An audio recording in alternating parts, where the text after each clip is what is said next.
আসসালামু আলাইকুম। সবাইকে শুভেচ্ছা জানাচ্ছি। মাসুম মাহবুব। প্রিয় দর্শক, বাংলাদেশ প্রসঙ্গে গুরুত্বপূর্ণ কিছু খবর দিতে চাই।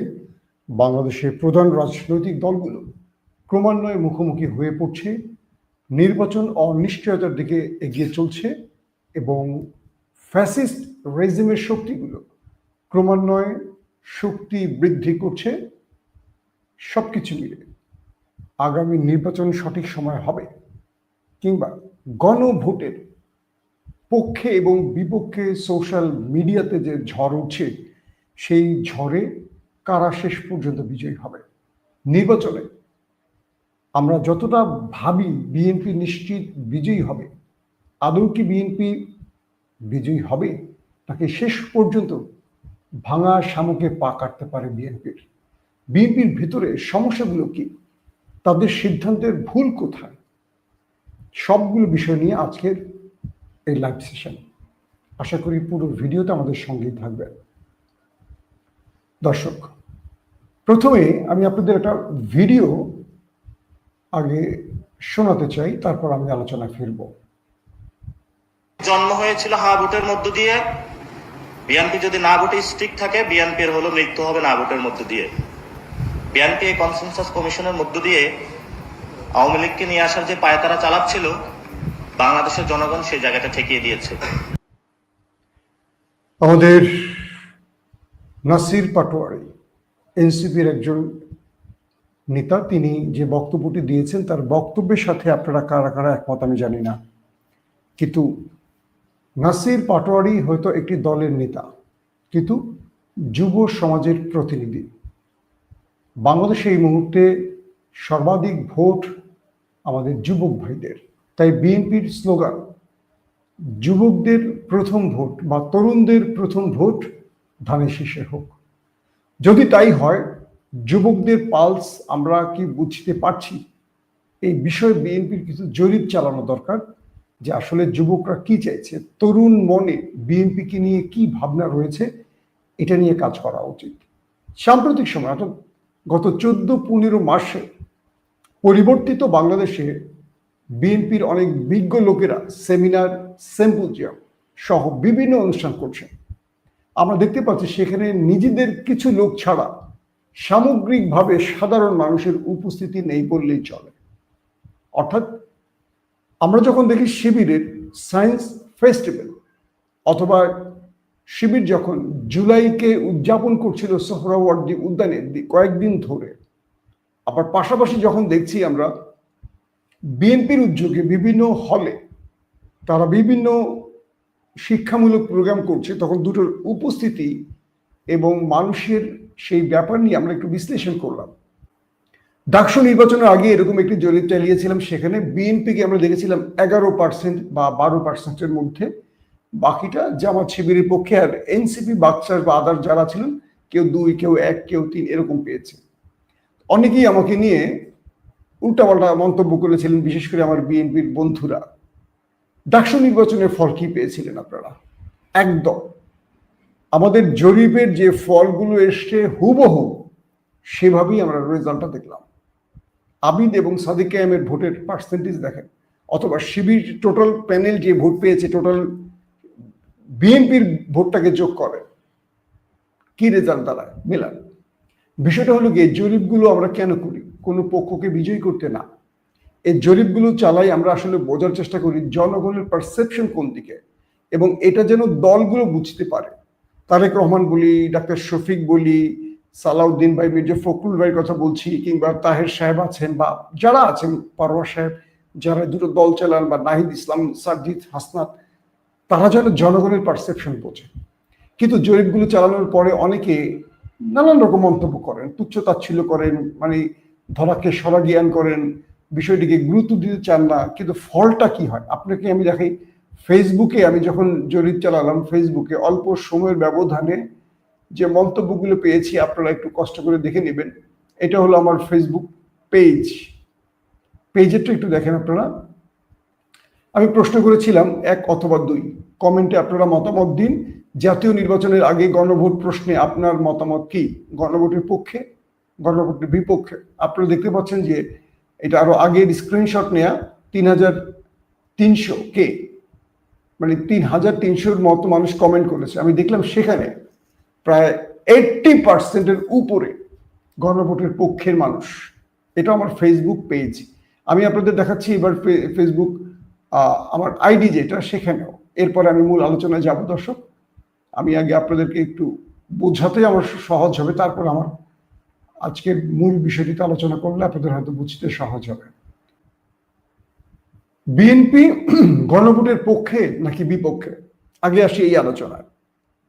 সাম্প্রতিক সময় যতগুলো আলোচনা হয়েছে, ঐক্যমত্য কমিশন, বিএনপি বা জামায়াতের যে বক্তব্যগুলো আমরা পেয়েছি, সেখান থেকে কেন যেন মনে হচ্ছে বিএনপি গণভোটের পক্ষে না। প্রথম থেকেই মনে হচ্ছে জুলাই সনদেরই পক্ষে না বিএনপি, যে জন্য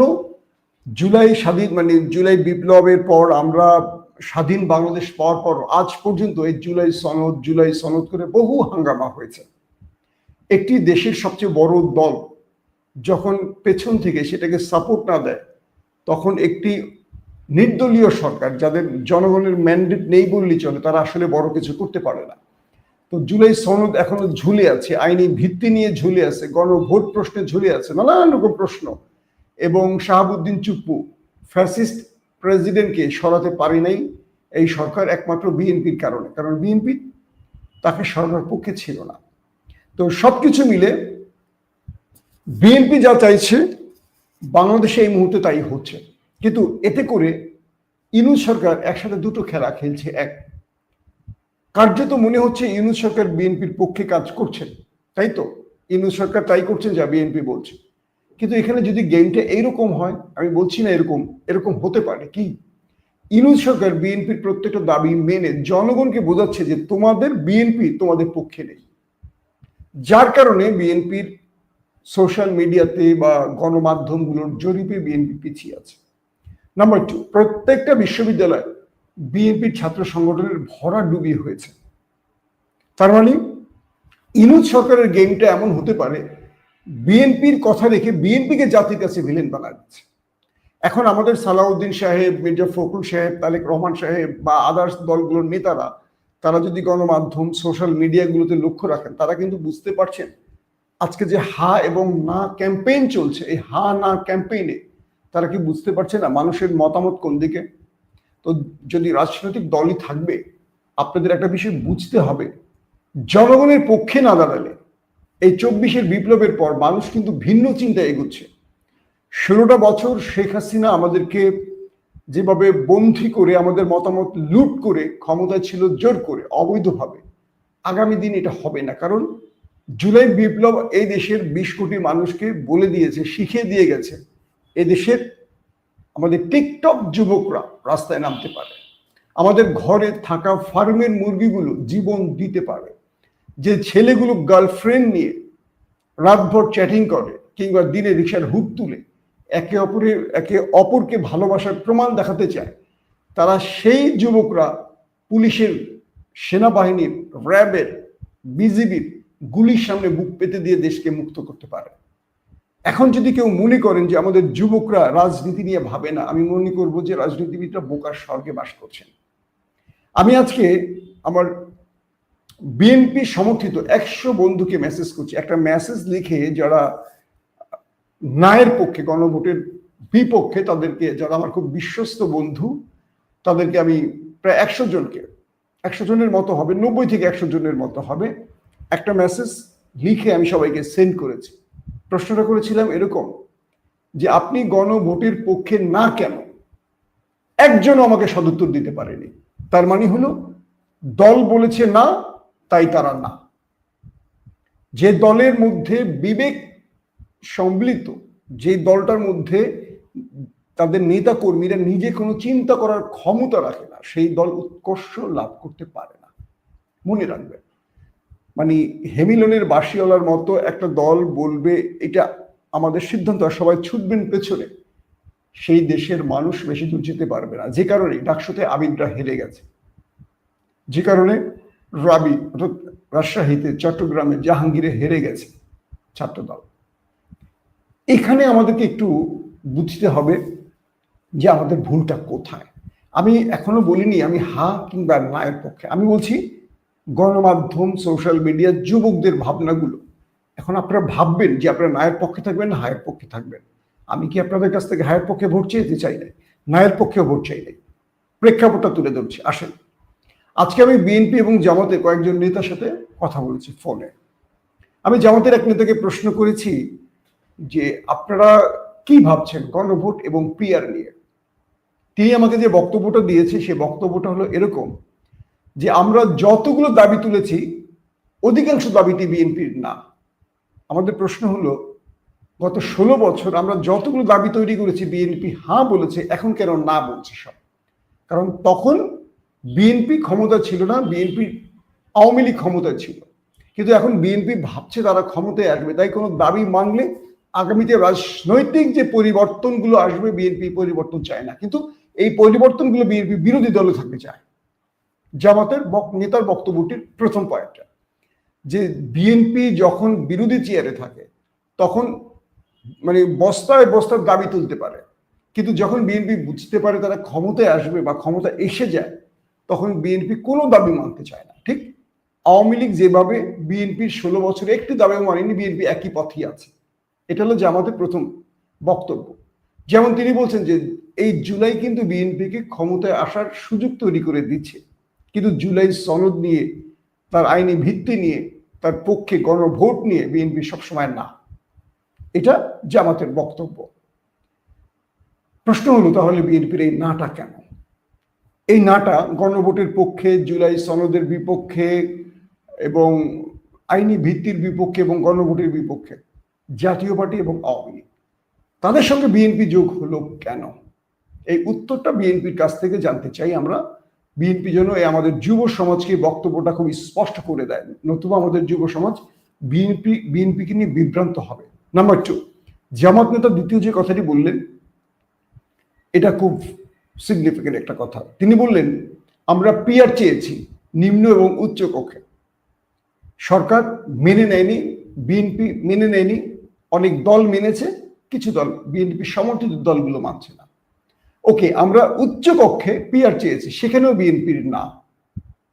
এরপর আমরা গণভোট চেয়েছি, সেখানেও বিএনপির না। অবশেষে ঐক্যমত্য কমিশনে গণভোটের পক্ষে রাজি হয়েছে বিএনপি, কিন্তু নির্বাচনের দিন অর্থাৎ সংসদ নির্বাচনের দিন কেন, গণভোটটা আগে নয় কেন, এটার মানে এই বিষয়ে বিএনপির কোনো বক্তব্য আমরা পাচ্ছি না যেটা জনগণ আস্থা রাখতে পারবে। তিনি বলছেন যে আজকে এই সরকার তাই করছে যা বিএনপি বলছে। কে বলছে? জামাত নেতা। আমি আবার বিএনপি নেতার বক্তব্যটাও দেবো আপনাদের। তিনি বলছেন এটা খুবই ভয়ঙ্কর একটা ব্যাধি। আমরা পিআর চাইছি, ইউনূস সরকার রাজি না, উচ্চ কক্ষেও না, নিম্ন কক্ষেও না, এখন পর্যন্ত না। আইনি ভিত্তি নিয়ে লড়াই করছি, 5 দফা নিয়ে আমরা রাজপথে আছি, ইউনূস সরকার কানে পানি নিচ্ছে না।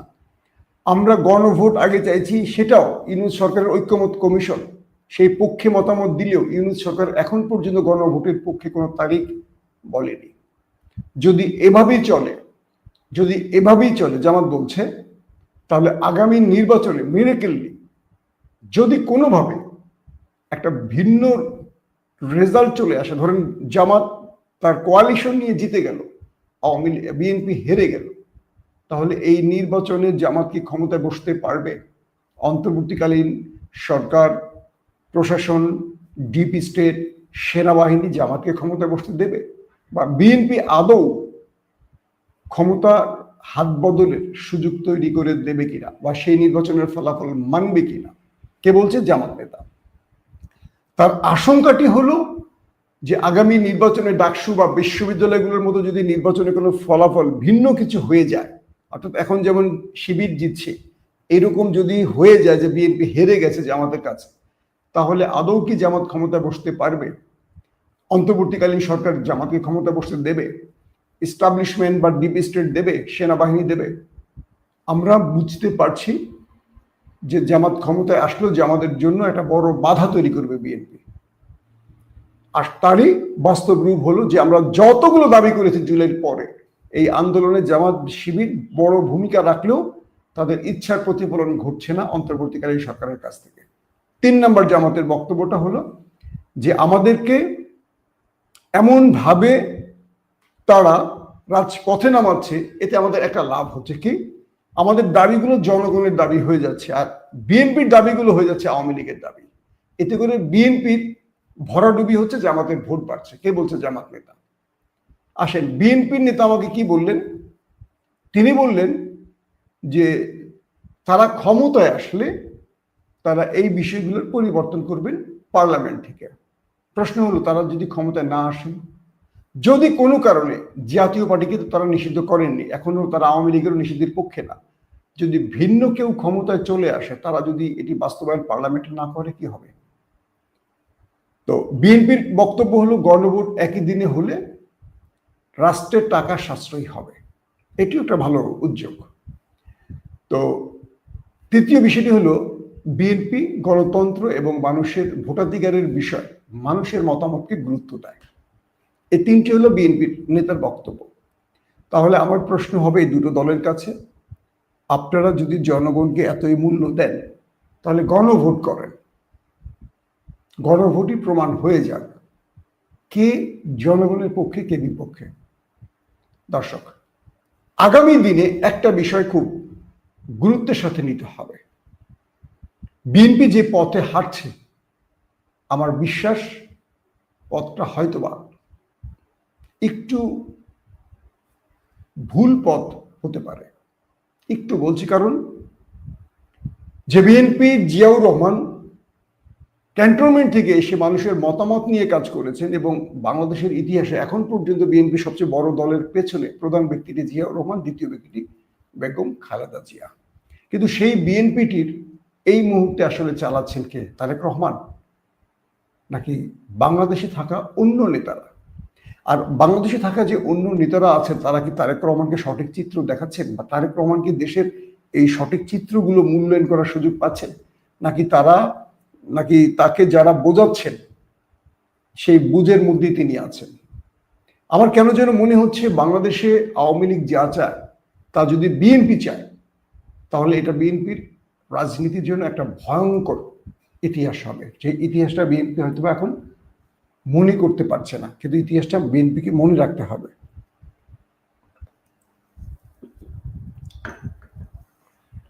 চা দিয়ে গেছে, কিন্তু চাটার কথা বলতে বলতে ঠান্ডা হয়ে গেছে, বুঝতে পারছেন? এখন আমাদের সামনে সবচেয়ে বড় যে চ্যালেঞ্জগুলো, সেটা হলো যে কোনোভাবে এই জুলাই বিপ্লবকে আমাদের রক্ষা করতে হবে, এই জুলাই বিপ্লবের শক্তিগুলোকে রক্ষা করতে হবে। আমি বারবার একটা কথা বলি, আমি মনে করি যতক্ষণ জামাত আর বিএনপি এক টেবিলে থাকবে, এক মতে থাকবে, এক পথে থাকবে, এই দেশে কোনো বর্গী হানা দিতে পারবে না। কিন্তু 5 তারিখের পর ধীরে ধীরে দেখছি তারা দুজনে, আওয়ামী লীগ এবং বিএনপির মতো সাপবেজি হয়ে গেছে। জামাত যদি কোনো বিষয়ে হ্যাঁ বলে, বিএনপি না বলবেই। বিএনপি কোনো বিষয়ে যদি হ্যাঁ বলে, জামাত সেখানে না বলবেই। এই যে টেন্ডেন্সিটা, এটা আমাদের দুটো দলকে একটা ভয়ঙ্কর বিপদের দিকে নিয়ে যাচ্ছে।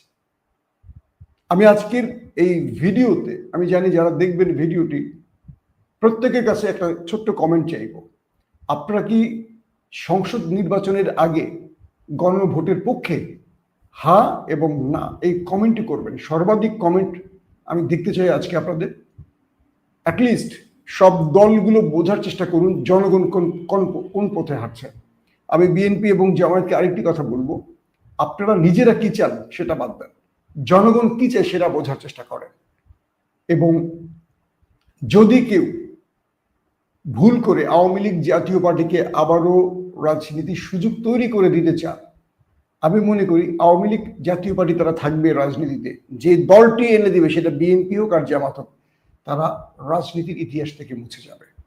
এবং বাংলাদেশের, লাস্ট 1 মিনিটের একটা কথা বলি, বাংলাদেশের আজকের যুব সমাজের ভাবনা বিএনপির বয়স্ক নেতাদের ভাবনার সাথে মিলছে না।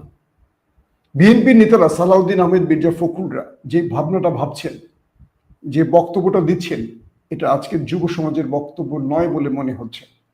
এই জন্য বলবো যে আপনারা যুবকদের মন্তব্যগুলো, যুবকদের কথাগুলো শোনার চেষ্টা করেন। আগামীতে কোনোভাবেই জামাত ক্ষমতায় আসুক আমি ব্যক্তিগতভাবে চাই না। আমি চাই একটা মধ্যপন্থী দল ক্ষমতায় আসুক, কারণ জামাত রাষ্ট্র চালানোর অভিজ্ঞতা নেই। কিন্তু বর্তমান সময় বিএনপির ভুল রাজনীতির জন্য, জনগণের বিপরীতে দাঁড়ানোর জন্য, বিএনপির প্রেসক্রিপশনগুলো বা চিন্তা চেতনাগুলো আমাদের বিপ্লবের চেতনার একটু পরিপন্থী বলে জামাত খুব সুবিধাজনক অবস্থানে চলে যাচ্ছে, এবং আগামী দিনে রাজনীতিতে আমার একটা আতঙ্ক বা ভয় আছে, জামাত বিএনপিকে বড় রকম ধাক্কা দিতে পারে আমাদের 26শে সংসদ নির্বাচনে। কেউ ভাববেন না যে আমি ইসলামের বিপক্ষে, আমি বলছি যে একটা মধ্যপন্থী দল বাংলাদেশের রাজনীতিতে থাকা খুব জরুরি।